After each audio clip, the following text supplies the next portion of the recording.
We are very pleased to have Marloes Maathuis here from ETH Zurich.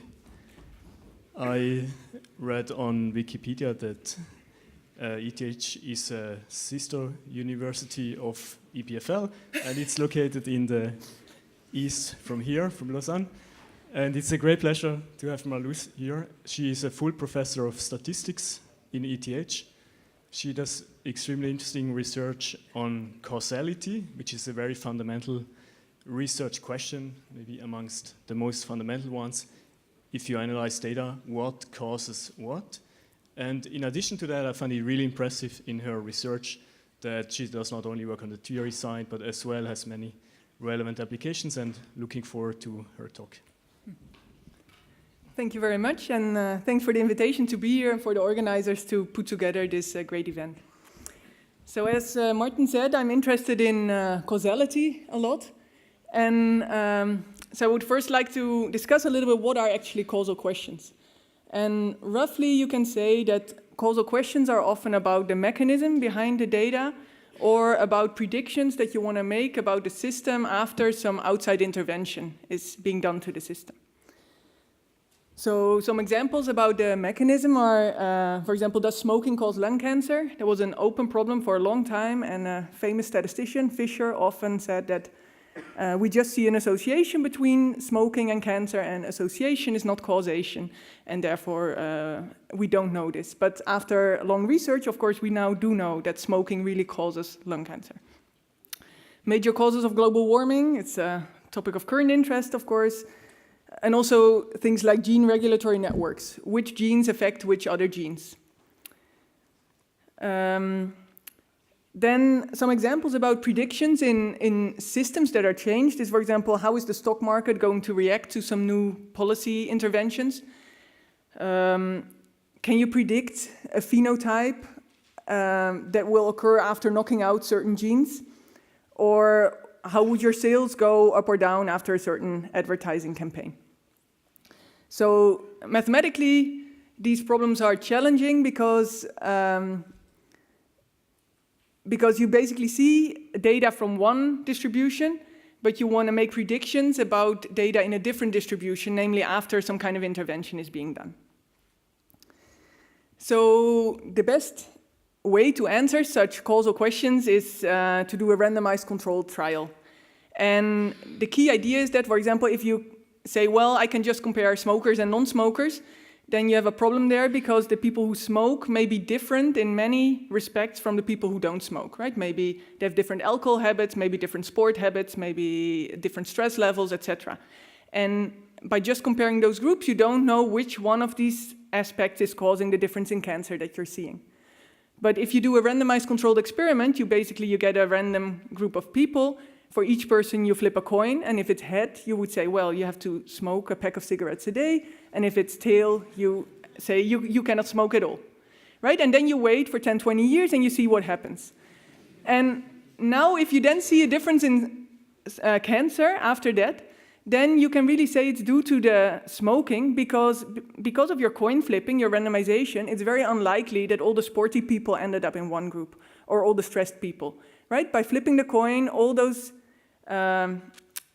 behavioral things and properties of the people, they even out over the group. So the only thing that's different between the two groups is the smoking, and therefore you can say it's really due to the smoking. And this principle is used a lot, for example, in clinical trials to test new drugs. We also saw it in Bob West's talk this morning, where he did a nice randomization to test his algorithm. But there is a problem that in some cases such randomized controlled experiments are not really possible. So sometimes it's infeasible. So for example, for the smoking, people don't want to be told whether they should smoke or not. They want to choose themselves. Also for global warming, we cannot do randomized controlled experiments on the one planet that we have. It can also be unethical. So smoking was suspected to be harmful.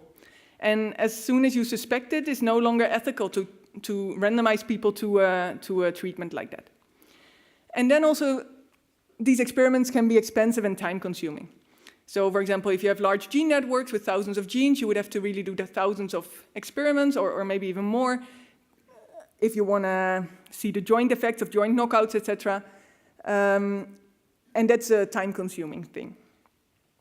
So therefore, I'm basically interested in, can we learn causal effects from observational data? And then I'm also interested in doing that in high-dimensional systems where we have lots of variables. So as an example, you can think of the gene regulatory network of yeast. And there we wanted to identify pairs of genes between which there is a large causal effect. Meaning that if you would knock out one gene, you would see a change in the other one. But we wanted to predict this without actually doing these knockout experiments, but from observational data. So from wild-type gene expression profiles. So wild-type means they're not genetically modified, so the yeast are just the way they are, and we just measure their gene expression levels. And then we want to do this in high-dimensional systems where the number of variables, which are the genes in this case, are more than 5,000, and the sample size here was rather small that we had, but roughly it could be a couple hundred maybe. In this case, it was 60. And then so what I'm looking at is developing new algorithms for these kind of problems with some proven statistical properties and also some validations on real data to see how they work there. Okay, so how can we estimate causal effects from observational data, right? So this is actually impossible without making additional assumptions. And so for a long time, statisticians have kind of steered away from this whole question of causality. And they would say, well, just by looking at the data, we cannot answer this question. And more recently, people have said, well, but under some assumptions, we can actually say something about this. So one common assumption that's often made is that the causal relationships are known qualitatively, and that they can be represented by a directed acyclic graph. So here are some examples of directed acyclic graphs. There's only two variables, so the variables are the nodes in the graph, and a directed edge means that the one variable causes the other one. So for example, if you see an association between sleeping problems and depression, then it could be that sleeping problems causes depression. That would be the first graph there, or it could be the other way around, that because of the depression you get sleeping problems. Or it could be that there is another underlying cause for both of them, maybe stress, that causes both sleeping problems and depression. Now, once you know the DAG structure, so the graphical structure of your system, then you're almost there, basically. And then if you have observational data, you can estimate sizes of causal effects. Because basically these graphs, so if you have a simple linear system, you could then do a regression, and the graph would tell you what variables you need to adjust for, or what variables you need to put into your model. So you can do that by covariate adjustment. But of course, in these large systems, it's unrealistic to say that we know the graph structure. So what can we do then, right? So there's nobody who can draw this entire yeast network for me, for example. So then what we do is we still make an assumption, but it's a weaker one. So we say that the data are generated from a directed acyclic graph, but we don't know which graph it is. So this is still a causal assumption, because implicit in there is that there is no, so the acyclic, the A here in the part of the DAG, the acyclic DAG, means that there are no directed cycles, so there's no direct feedback loop in the system. Also, I assume implicitly here that we measure all the variables that are important to the system. So it is an assumption still on causal things, but it's weaker, of course, than saying that you know the DAG. Now, could we then maybe learn the DAG, right? That would be a solution. So we're first going to try to learn this causal structure, and then in a second step, we're going to estimate the causal effect sizes. Well, can we do that? Well, here's a very simple example of a graph again. So x1 causes x2, and x2 causes x3. So you can think of this also if you want to generate data from this DAG. You can say you first generate x1, and then you generate x2 as a function of its direct, of its parents in the graph, in this case only x1, and then you generate x3 as a function of its parent x2. And now, no matter what functions I would choose here to generate x2 from x1 and x3 from x2, I will always get that x1 and x3 are independent given x2 in the resulting distribution. So if you have a DAG, you know, and your data are generated by this DAG, you know that certain conditional independencies must hold in your distribution. And Perl studied this a lot, and there's a concept called D-separation, and you can exactly read off those conditional independencies from the graph. So now you can think, well, maybe I can reverse engineer that, right? So maybe I can look in my observational distribution, see what kind of conditional independence relationships I have there, and then I can reverse engineer back what DAG could have generated the data. And this works to some extent, but there is a problem because several DAGs can encode exactly the same conditional independence relationships. And they are called Markov equivalent. So here are some examples. So here we have the DAG that we saw before. And in this case, you will have that x1 and x3. So this sign means independent, right? So they are not independent marginally, because you can think of these arrows as information flow. So the information basically flows from x1 to x2 to x3. So there is a flow from x1 to x3. But once I condition on x2, then I break the flow and I get conditional independence. The same is true if the arrows are the other way around, and also if the arrows are both originating from x2. But in this graph here, which has the same edges, if I discard the arrows, but the arrowheads are pointed differently, right? So here the arrowheads are pointed both at x2. And in this case, I get different conditional independencies. I get that marginally x1 and x3 are independent, but conditionally on x2, they become dependent. So if I know I have 3 variables and I know the conditional independencies, for example, that x1 and x3 are conditionally independent given x2, then I know that one of these DAGs must have generated my data. But I cannot distinguish which one of it is. So these 3 form one Markov equivalence class. I can also be lucky, and if I find that the only independence in the data is that x1 is independent of x3, then I know that this DAG must have generated the data. Okay, and now if you have such a Markov equivalence class of graphs, you can represent them by another graphical object again, and that's called a CP DAG. And there's been a lot of work on learning these CP DAGs from observational data. And one algorithm to do that is the PC algorithm. This is an algorithm that's called a so-called constraint-based algorithm that uses basically lots of conditional independence tests, and based on that, it reverse engineers back the DAG, or the CP DAG. Okay, so how do we then combine these things together? Well, first I assume there's some oracle that gives me the exact observational distribution. So later I will replace this by data. Then I can apply this PC algorithm to get the Markov equivalence class of DAGs that could have generated my data.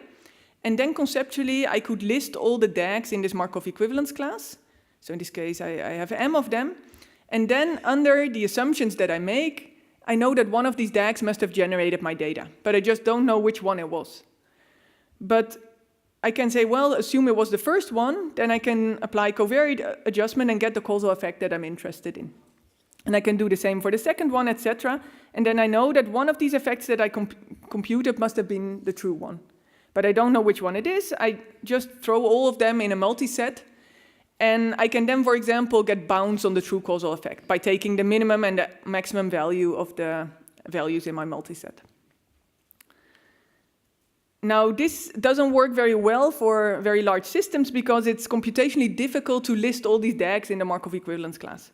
So we then have a computational shortcut where we can do this covariate adjustment directly on this summary graphical object, the CP DAG. And then we get a slightly different set out, but the bounds that we get based on that set are exactly the same as the bounds that we had before. So in that sense, we don't lose.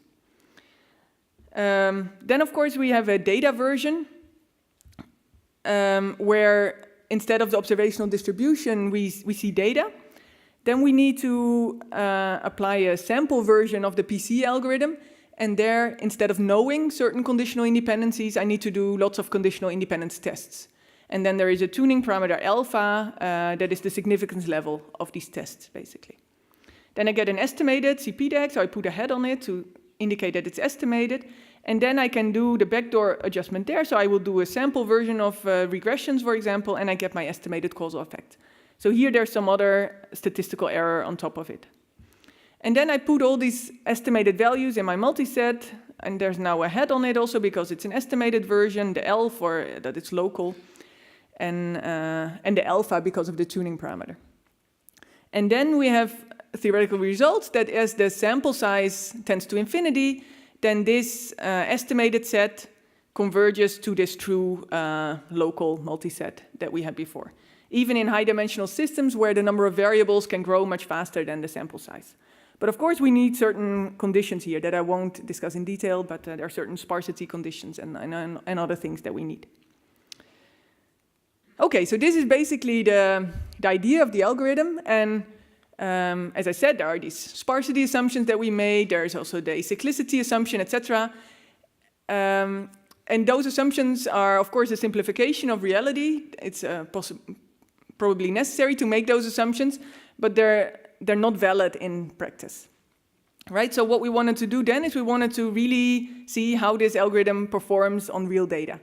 And we have this data set on yeast gene expression levels, and it's a rather old data set, but it's kind of nice for our purposes because they had both experimental data and observational data. So what we did is we look at this experimental data and we take that basically as the gold standard for determining causal effects. So the experimental data consisted of 234 single gene knockout strains. So in each yeast strain, they had knocked out one gene. And then by seeing the gene expression levels of all the other genes, we can infer what the effect was of this one gene on all the other ones. So based on that, we computed the causal effects of these 234 genes on the 5,000 other genes. And then we defined as our target set of interesting gene pairs the top 10% of the pairs where there was the largest causal effect in absolute value. So that's the target set that we want to find, and that's our gold standard effect of true causal effects, basically. And then we had the observational data where we had just gene expression levels of wild-type yeast cells. And there we applied our algorithm and we ranked the gene pairs. So for each of these 234 genes that were knocked out, we again predicted the effect on the other 5,000 genes, and then we got a ranking. So that's of all these effect pairs. And then we checked how well this ranking picked up these effects in our target set. So here are the results in the form of an ROC curve. So on the x-axis are the false positives, and on the y-axis are the true positives. And this dotted line here is random guessing. So if you would just come up with a random ranking of these effect pairs, then this is how the ROC curve would look like. If you do modern high-dimensional linear models like Lasso or Elastic Net, then you get these curves here, which are slightly better, but not too much. And if you apply our method with these causal ideas behind it, then we see that the graph is nicely steep, especially in the beginning, right? So, and we like that because that means if you would give this to a biologist in the lab, then and he would conduct these experiments in the order of our ranking, then he would get rather a lot of true positives in the beginning, right? Which is what they like. Also, I had some, just to make it more concrete, right? So if you look at the top 1,000 effects, then if you do random guessing, then you get 100 true positives and 900 false positives just by the fact that our target set contained 10% of the effects. If we do Lasso or Elastic Net, we get slightly more true positives, so 130 or so. And if you do IDA, then you get about 400 true positives. So that can really help you. Now there are various extensions and further work that I would like to discuss briefly. So there's an R package, PCAlg, so that's open source, where this is implemented and you can try it on your own data. It's also described in this paper, which is maybe an accessible way to get started if you like. Then we also showed that you can get improved performance if you combine this idea with subsampling. So here is another real data setting where we applied this. So we had some observational data on gene expression levels of Arabidopsis thaliana, so that's a model plant. And we did some pre-processing of this data. And then basically what we did is we took a random subsample of the data. So instead of taking all the rows of our data set, we just took a random subsample of that, and we applied IDA to get a ranking of the causal effects out.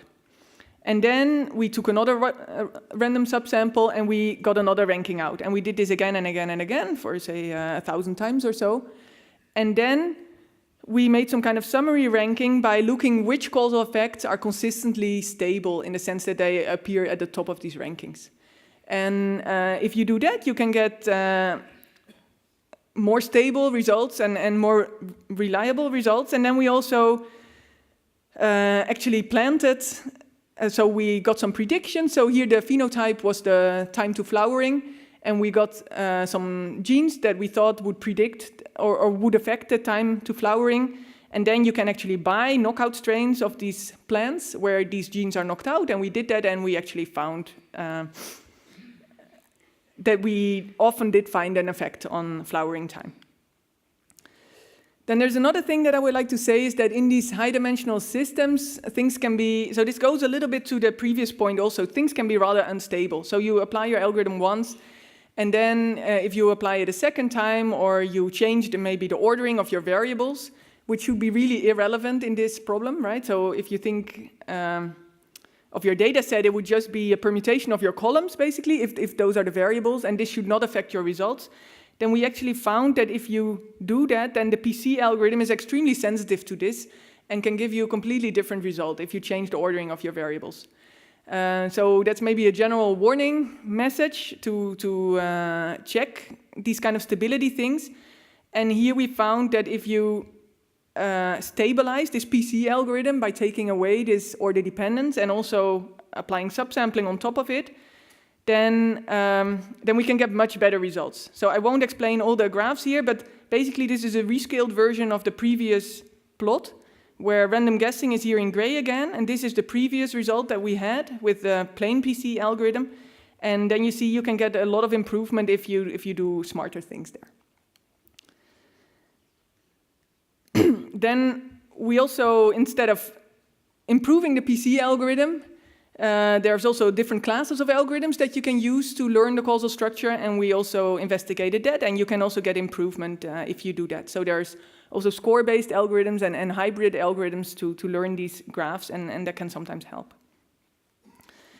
Then we also have an extension where you can predict the effect of joint intervention. So what I've told so far is just about predicting what happens after a single gene knockout.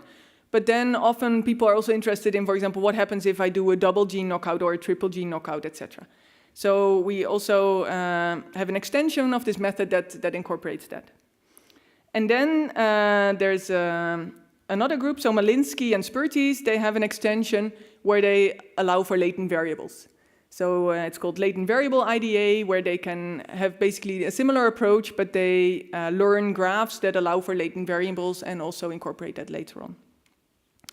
And then maybe one more related work that is, so this is partly used in this work of LVIDA, is that we have some nice results on graphical criteria for covariate adjustment. So that's not really the exact topic of this talk, but maybe I would like to say it anyway, that if you know the causal graph that generated your data, or maybe not the exact causal graph, but the Markov equivalence class, or a Markov equivalence class with latent variables, then there are exact graphical criteria that tell you which sets you can use for covariate adjustment. And there are lots of wrong ideas about covariate adjustment in the world. So maybe many people think that adjusting for more things is always better, and that's not the case. So by adjusting for certain variables, you can really induce bias and not get the causal effect that you want. So if you're interested in that, then you can look at these papers over here. So in summary, I think there is many questions in science are of a causal nature, and many data is of an observational nature. So it's interesting to look at causal methods for observational data. Such methods can, of course, not replace randomized controlled experiments. So that's also not what I'm advocating at all. But I think they can be a very valuable tool as an exploratory method. So instead of just looking at correlations or high-dimensional regression methods, by thinking about these causal concepts, you can maybe get better results and get better hypotheses or a better prioritization of experiments that you could do to verify things. And so the method that we had here is IDA. We get bounds on causal effects. One of the main assumptions is that the data come from an unknown DAG. We can compute this for like 5,000 variables is easy, and if you want to go higher, it's probably possible as well. We have some statistical properties, some validations in biological systems, and then there are these various extensions, as I discussed on the previous slide. So, thank you very much.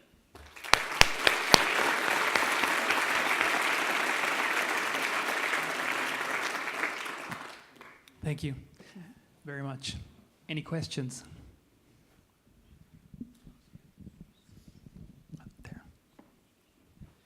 Thank you for your talk. It's really interesting. I have a question. So you were talking that it's impossible to get this data without any assumptions. And one of the assumptions you choose is that you don't have cycles in your graph, which is, from biology we know it's clearly wrong and totally wrong. So first of all, like, do you think it's a major player? So does it bias your results? And is it possible to do, I mean, something about it? Yes, thanks. So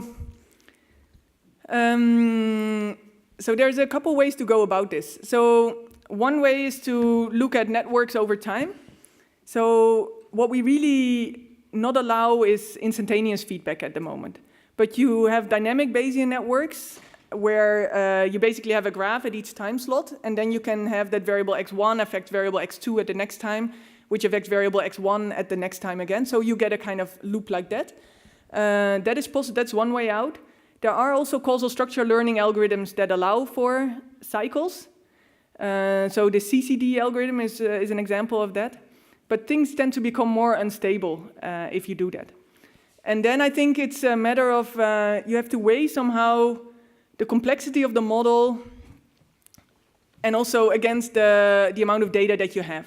So of course also there's always latent variables, but this latent variable IDA doesn't always outperform IDA, right? Because it's like you're in some sense maybe overfitting or having a too complex model in some sense. So I think, yes, it's something to worry about. It's also something that people work on, but things tend to get kind of more unstable if you incorporate it.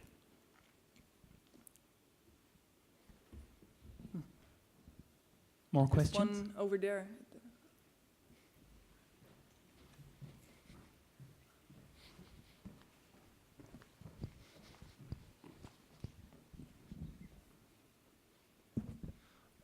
So I actually want to follow up with that question.